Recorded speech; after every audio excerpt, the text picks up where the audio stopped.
जय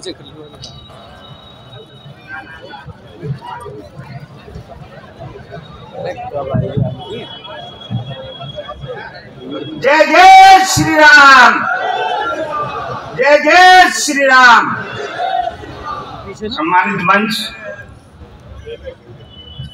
अलवर की अपार जनता, माता शक्ति, पत्रकार बंधु, युवा शक्ति, सभी के श्री चरणों में वंदन।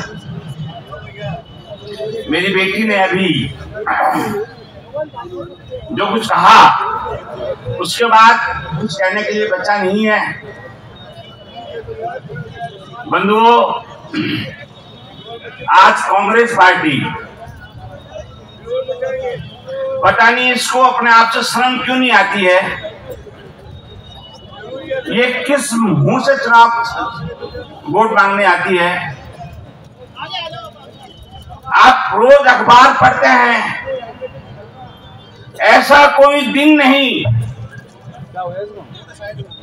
जिस दिन फर्स्ट पेज में बलात्कार,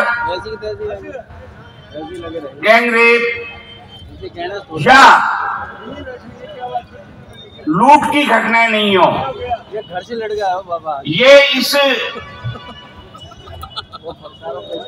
कांग्रेस का चरित्र है। और अभी बहन ने बताया कि यहाँ के जो नेता हैं वो खुश होते हैं कि साहब ये तो हम मर्द हैं। अरे मर्द हैं तो जरा बॉर्डर पे जाओ ना। ये भी नेता बन गया है।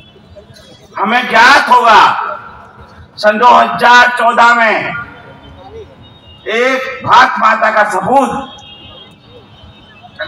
भारत माता की राजगद्दी पे बैठा, उसने भारत माता की संसद को प्रणाम किया और उसके 2014 के बाद आज तक भारत में आतंकवादियों, उग्रवादियों द्वारा जो घटनाएं होती थी, कभी सीरियल बम जयपुर में फूट रहे हैं, कभी सीरियल बम कलकत्ता में फूट रहे हैं, कभी सीरियल बम दिल्ली में फूट रहे हैं, कभी सीरियल बम जहां चाहे बेंगलोर में फूट रहे हैं, कभी इधर फूट रहे हैं। शायद है कि उन सीरियल बमों को हम भूल गए। पहले हमको यही भरोसा नहीं था कि अलवर में सीरियल बम का फूटेगा। आज 9 सालों से एक भी सीरियल बम फूटा हो तो बताइए। अगर सीरियल बम फूट रहे हैं तो भारत की सीमा पर फूट रहे हैं, उन उग्रवादियों में फूट रहे हैं, उन आतंकवादियों में फूट रहे हैं। भारत की सीमा फूटने की बात हुई। अभी मैं शुद्ध उद्योगपति व्यापारी हूँ। माननीय खिल्लीमल जी ने भी ये क्वेश्चन उठाया था कि व्यापार कितना बढ़ा। बंधुओं, संजय शर्मा ऐसा नाम है जिसने उद्योगपतियों को रोने से रोका। आप देखिए, यहाँ की जो फैक्ट्रियां, मेन धंधा उनका पत्थर का है। पत्थर की खानें बंद पड़ी हुई थी। एक ENZ हमारे ऊपर थोपा हुआ था, जबकि ENZ का किसी प्रकार से रेखांकित नहीं किया हुआ था। हमारे व्यापारी बंधु श्रीमान संजय भाई के पास गए, उनसे अपनी पीड़ा व्यक्त की। उन्होंने सर्वप्रथम ये काम देखा, जयपुर गए, दिल्ली गए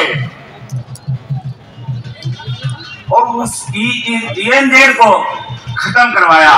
मैं बहुत बहुत धन्यवाद देता हूँ व्यापारियों की तरफ से कि उन्होंने एक कंटक जो लगा हुआ था उसको खत्म करवाया।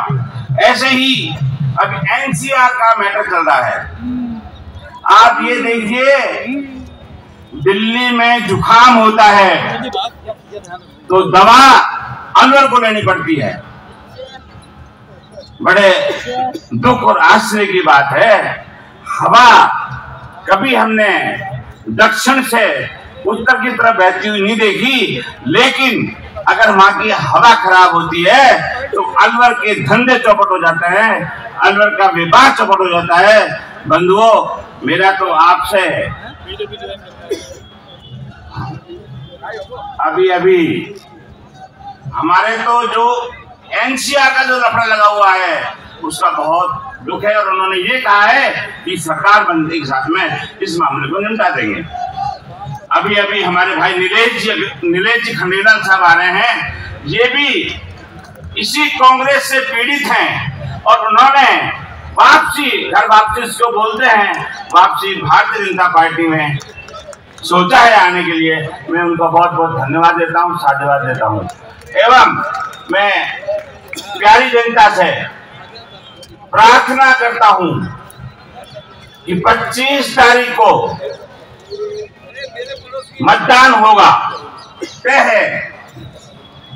मेरी माताओं बहनों से निवेदन है कि वो जब तक वोट डालकर नहीं आए तब तक नाश्ता पानी बिल्कुल नहीं दें, हाथ पे हो वोट का निशान देखें तभी नाश्ता दें। ये मेरा उनसे प्रार्थना है, और सभी बंधुओं से निवेदन है, मत हमारा अधिकार है, कोई जबरदस्ती नहीं है, और मत हमारा अधिकार है और हम मत नहीं देंगे तो किस तरह किसी चीज की डिमांड करेंगे। अभी एक हमारे व्यापारियों के लिए कहावत है कि जैसे ही मत का टाइम आता है और ये व्यापारी उस दिन छुट्टी पे चले जाते हैं, एक कहावत बन गई है। इस कहावत को मैं व्यापारी बंधुओं से भी निवेदन करूंगा, इस जो माथे पर एक लकीर खींची हुई है कि व्यापारी वोट नहीं देता है, इसीलिए मैं सबसे प्रार्थना करूंगा कि सबसे पहले वोट दें और मतदान के प्रतिशत को बढ़ाएं। अगर मतदान का प्रतिशत बढ़ेगा तो हम जितना प्रतिशत बढ़ेगा उतने ही अधिक मतों से हम जीत हासिल करेंगे। जय भारत, भारत माता की, भारत माता की। बहुत बहुत धन्यवाद सुभाष जी। अभी नीलेश जी खंडेलवाल कांग्रेस को छोड़ करके उनकी नीतियों के कारण भारतीय जनता पार्टी के रूप में यहाँ आ रहे हैं। सैकड़ों कार्यकर्ताओं के साथ आप यहाँ, आपका तालियों से भव्य स्वागत करें। आप नीलेश जी खंडेलवाल, आप मंच पे स्थान ग्रहण करें। मैं अगले वक्ता के रूप में भारतीय जनता पार्टी के जिले के अध्यक्ष भाई अशोक गुप्ता जी को आमंत्रित करता हूं कि वो अपना उद्बोधन दें। अशोक जी गुप्ता।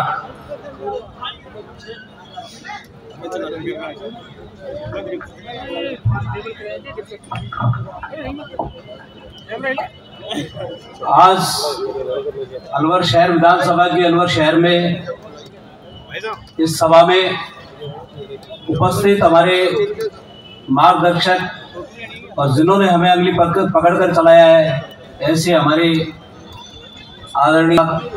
आदरणीय मौर्य साहब, हमारे जिले के पूर्व जिला उपाध्यक्ष, हमारे मंडल अध्यक्ष, मंचासीन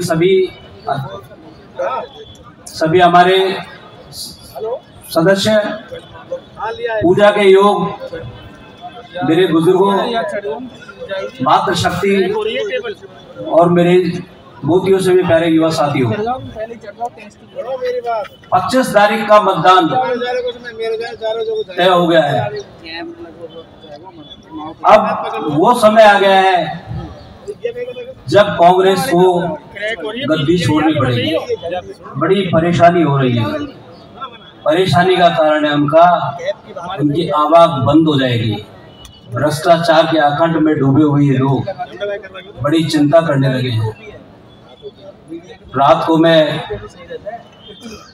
दूसरी विधानसभाओं में से आया था तो पता लगा यहाँ कोई प्रेस कॉन्फ्रेंस हुई है शहर में, पानी के नाम पर राजनीति हो रही है।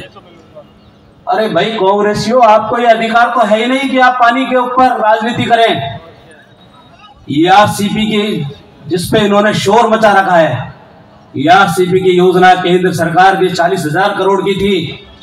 हमारे देश के प्रधानमंत्री जो जल मिशन योजना लेकर के आए, और ये देखिए इन लोगों ने क्या किया, 13,500 करोड़ की एक योजना बना दी।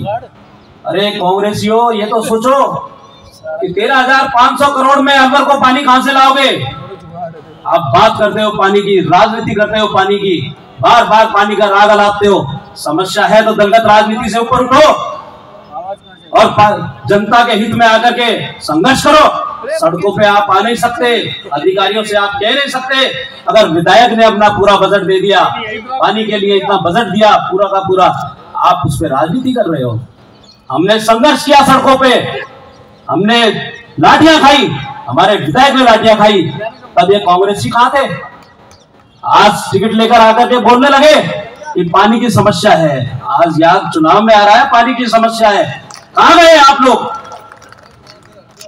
आप बताइए 13,500 करोड़ की जो आपने योजना बनाई उसमें किस तरह के शहरों को पानी पिलाएंगे? आपके पास कोई जवाब नहीं है।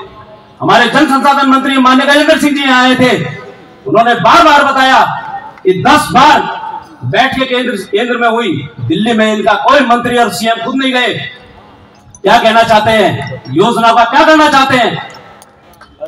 और 13,500 करोड़ की योजना में हमारा कहीं अलवर में कहीं कोई नाम नहीं है। हमारी 40,000 करोड़ की योजना में 15 लाख भूमि सिंचित के लिए भी हमारा प्रावधान था। पानी तो हम पिलाएंगे 13 जिलों को, लेकिन किसान को पानी भी देंगे हम सिंचाई करने के लिए। अगर इस चीज की चिंता कर रहा है तो हमारा देश का प्रधानमंत्री, यशस्वी प्रधानमंत्री और विश्व के सबसे लोकप्रिय नेता आदरणीय नरेंद्र मोदी जी चिंता कर रहे हैं। कांग्रेस को इसकी चिंता 1% नहीं है। कांग्रेस को चिंता है तो सिर्फ वोटों की। अरे वोट पड़े हैं क्या जो आप ले लोगे? आपने नारा दिया गरीबी हटाओ, अरे गरीबी तो हट गई। गरीबी कहां हटा दिया आप लोगों ने? गरीबों को ही हटा दिया। नारों के भरोसे जिंदा मत रहो, ये झूठ के कुलंदे ज्यादा नहीं चलेंगे। अब मेरा तो आप सबके श्री चरणों में एक ही निवेदन है कि 25 तारीख का जब समय आए तो इनको अपना स्थान दिखा देना और जहां इनका स्थान है इनको पहुंचा देना। और भारतीय जनता पार्टी के हमारे जो प्रत्याशी है आदरणीय संजय शर्मा जी को भारी मतों से चुनाव जिता करके मोदी जी के हाथ को मजबूत करना। धन्यवाद। बहुत बहुत धन्यवाद अशोक गुप्ता जी। भाजपा जिंदाबाद, भाजपा जिंदाबाद, नरेंद्र मोदी जिंदाबाद, नरेंद्र मोदी जिंदाबाद, जिंदाबाद। मैं अगले वक्ता के रूप में भारतीय जनता पार्टी को, जिन्होंने जनसंघ के समय से सींचा है, ऐसे वरिष्ठ कार्यकर्ता गिरिराज जी खंडेलवाल जी, उनको आमंत्रित करता हूं। गिरिराज जी खंडेलवाल वो आए, उनका तालियों से आप भव्य स्वागत करें। गिरिराज जी खंडेलवाल। ऐसी चलाइए ना, फटते नहीं थे। कहा है कि पॉजिटिव खबर हुई जो आप जानना चाहते हैं कि भाजपा जिंदाबाद, भाजपा जिंदाबाद, जिंदाबाद। वंदे मातरम, वंदे मातरम। परम आदरणीय समय नहीं दूंगा। हमारे सर्वप्रथम हमारे बुजुर्ग, हमारे साथी भारतीय जनता पार्टी के सिपाही, वह राष्ट्रीय भक्त, राष्ट्रीय भाई बहनों, मैं आपको और तो नहीं, मेरे 70 साल 65 साल के सुपने याद करा रहा हूँ, जिनको नरेंद्र मोदी ने पूरा किया और उनके द्वारा और बाकी आपको समर्थन दे करके संजय शर्मा को अलवर में 2 में ला करके और बाकी सपने पूरे करने हैं। वो सपने क्या थे? बंधुओं, ये काल मेरा साथी हो नहीं है। कंपनी बाग में जब अडवाणी जी थैला लेके आते थे, उम्मीद नहीं थी, सबके सपने याद दिलाता हूँ। जहाँ हुए बलिदान मुगल वो कश्मीर हमारा, जहाँ हुए बलिदान वो कश्मीर हमारा। धारा 370 खत्म, धारा 370 खत्म, 35 हटाइएगा। बंधुओं, जहाँ